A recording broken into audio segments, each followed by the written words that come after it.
PDAS melakukan pembelian atau pembayaran untuk RON 92. Padahal sebenarnya yang dibeli adalah RON 90 atau lebih rendah, kemudian dilakukan blending di depo untuk menjadi RON 92. Lagi diurus itu semua, ya. Lagi diurus semua. Oke. Kita bersihkan, kita tegakkan, kita akan membela kepentingan rakyat. Negara di kasus korupsi Pertamina untuk tahun 2023 saja, rencananya kerugian ekspor minyak mentah dalam negeri 35 triliun, kerugian impor minyak mentah melalui broker 2,7 triliun, kerugian impor BBM melalui broker 9 triliun, kerugian pemberian kompensasi 126 triliun, serta kerugian pemberian subsidi 21 triliun. Assalamualaikum warahmatullahi wabarakatuh. Waalaikumsalam warahmatullahi wabarakatuh. Sobat-sobat siapa, kita ketemu lagi dalam jumpa diskusi dengan para mahasiswa, khususnya mahasiswa dari Fakultas Ekonomi dan Bisnis Universitas Islam Syekh Yusuf Tangerang. Memang sengaja mahasiswa ini saya undang, ya. Mereka adalah peserta mata kuliah hukum bisnis.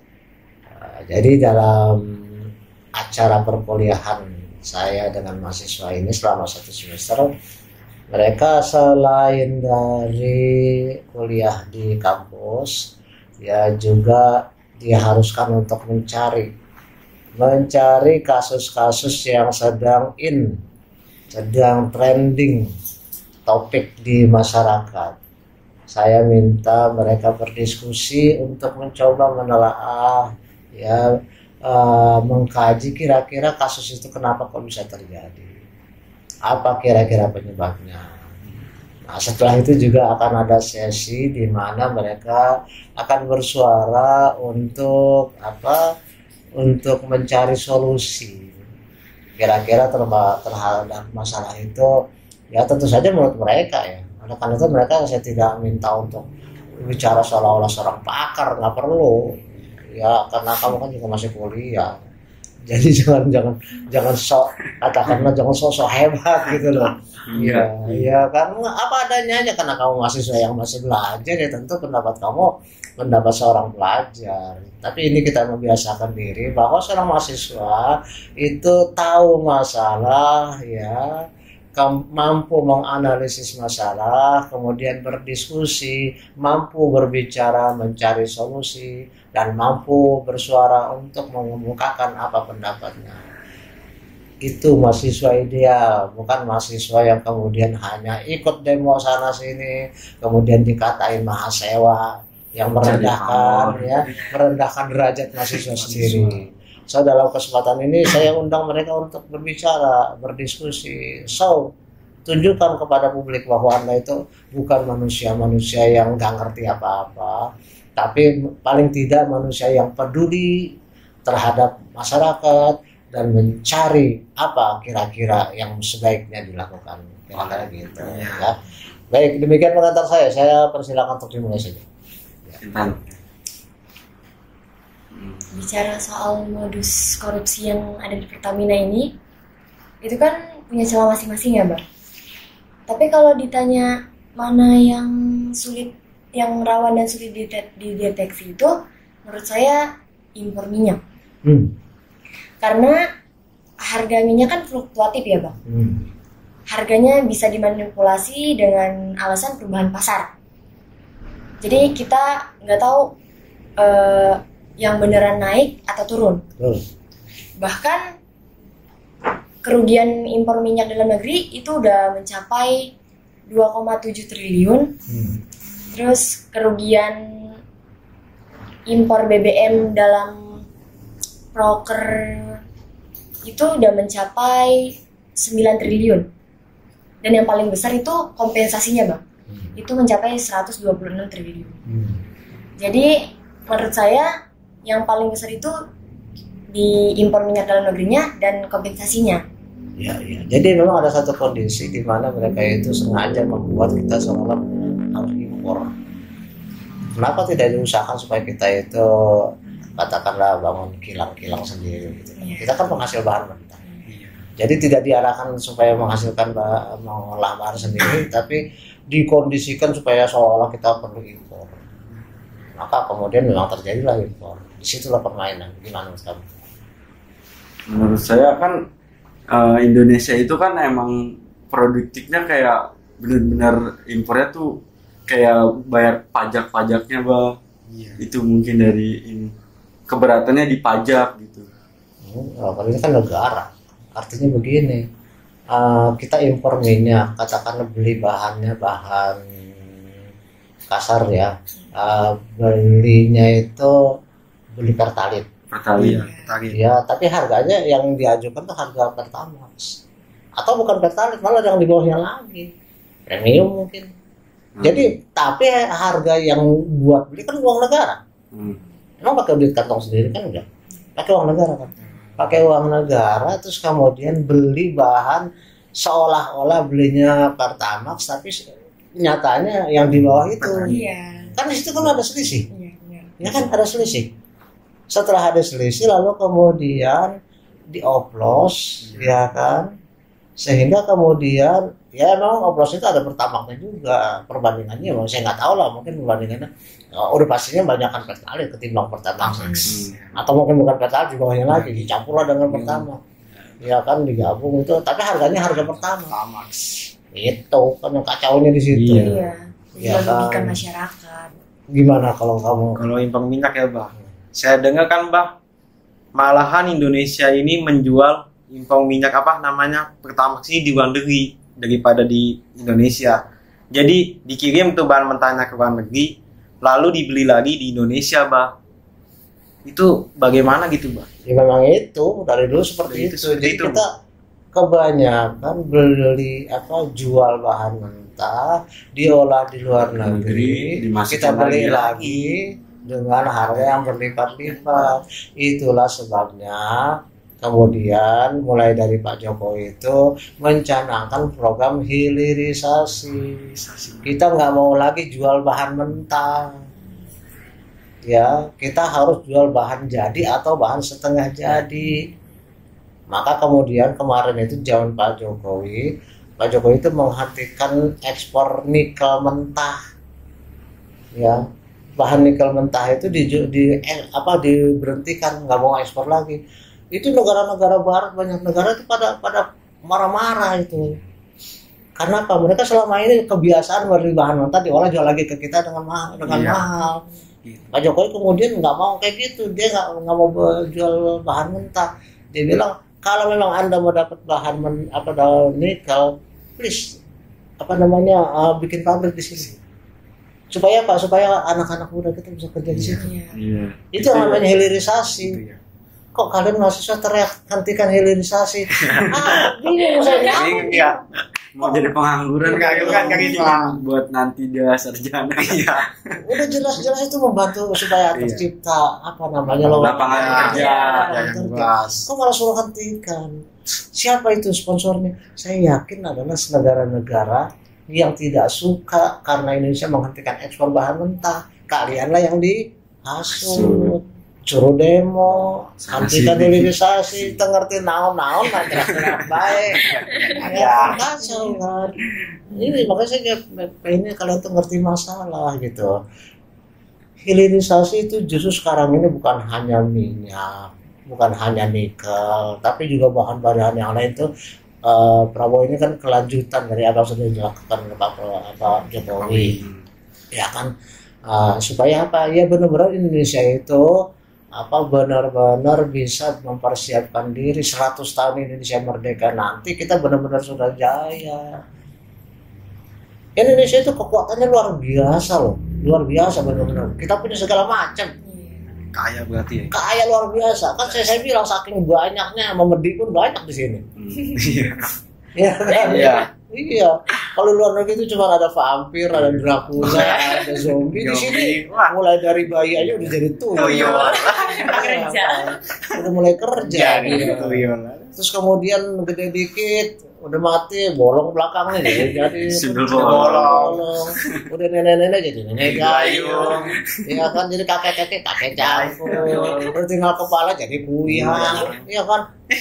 Apa yang nggak ada di Indonesia ini, sampai jin pun banyak ini Iya kan, artinya kenapa kita itu mesti terus-terusan dalam kondisi yang selalu aja mengemis kepada orang lain. Nah sekarang nih Prabowo sebagai presiden yang terpilih sekarang ini, maka kemudian dilakukan penghematan besar-besaran. Bukan berarti kemudian itu dalam rangka kita nggak punya duit, bukan, tapi supaya ada anggaran-anggaran yang kayak mau katakan tadi itu seperti di Pertamina dan sebagainya itu ya, itu bisa dikonsolidasi digabung menjadi suatu badan tersendiri, yaitu Badan Pengelola Daya Anagata Nusantara atau Danantara, supaya gampang diawasi, semuanya jadiin satu. Lalu kemudian dari uang yang terkumpul, bahkan itu nggak kira-kira pun, kalau nggak salah nanti Anda koreksi ya, sekitar 14.000 triliun itu untuk membangun 20 proyek raksasa, di mana itu diharapkan proyek itu adalah proyek yang padat karya, yang menampung banyak tenaga kerja. Kok kalian suruh Prabowo berhenti? Saya bingung jadi udah jelas-jelas begitu. Kalau disuruh berhenti, kerjanya nyata, kemudian koruptor ketahuan semua. Iya kan, dibongkarin semuanya. Malah suruh berhenti. Coba dong, kalau mahasiswa itu benar cinta Indonesia, kalian coba doronglah demo besar-besaran, dorong supaya undang-undang perampasan aset koruptor itu disahkan. Itu saya dukung banget kalau itu seperti itu. Jadi itu benar-benar untuk kepentingan rakyat itu loh, seperti itu. Boleh kalian demo seperti itu, saya dukung. Untuk apa? Ya untuk mendorong pemerintah jangan sampai undang-undang perampasan itu kok udah bertahun-tahun nggak jadi disahkan. Nggak disahkan. Harus segera disahkan. Ya harus segera diberlakukan supaya orang Indonesia itu nggak takut mati. Takutnya miskin. Iya betul sekali. Takutnya miskin. Iya miskin. Iya makanya kalau hartanya dirampas, asetnya dirampas, mereka tuh ketakutan. Kalau mati mah udah dihitung benar. Misalnya saya masuk penjara nih, berapa pengeluarannya? Nanti saya keluar, masih banyak sisa. Ya kalau saya mati, anak cucu saya pada sejahtera. Mikirin anak turunannya. Itu kalau miskin, takut dia. Iya, takut miskin. Jadi dimiskinin. Jadi mari sama-sama itu semua akademisi mendorong supaya itu benar-benar tercipta undang-undang itu. Bukannya kagak-kagak yang di kalian roke gerung, kalian denger orang gila kayak gitu. Terserang aja sih. Iya, orang gila kayak gitu kalian dengerin. Untung apa? Begitu ada orang yang ditangkap segala macam. Buka suara nggak dia? Enggak. Diam saja. Siapa saya kenal? Ya kenal. Ini yang saya inginkan ya. Jadi kalian tahu ya, akar masalah dari terjadinya kasus di Pertamina itu ya kayak gitu tadi, karena kita itu nggak punya kilang-kilang yang untuk mengolah smelter juga ada. Makanya itu yang sedang diupayakan baik di zaman Pak Jokowi maupun Pak Prabowo untuk bangun kilang-kilang itu pengolahan supaya kita itu tidak lagi mengekspor bahan mentah, tapi kita olah sendiri, ya kan, supaya kita bisa memanfaatkan sebanyak mungkin untuk kesejahteraan kita sendiri. Itu yang menyebabkan kita senantiasa gampang didikte orang lain, ya kan. Dan jangan lupa seperti tadi tuh kasus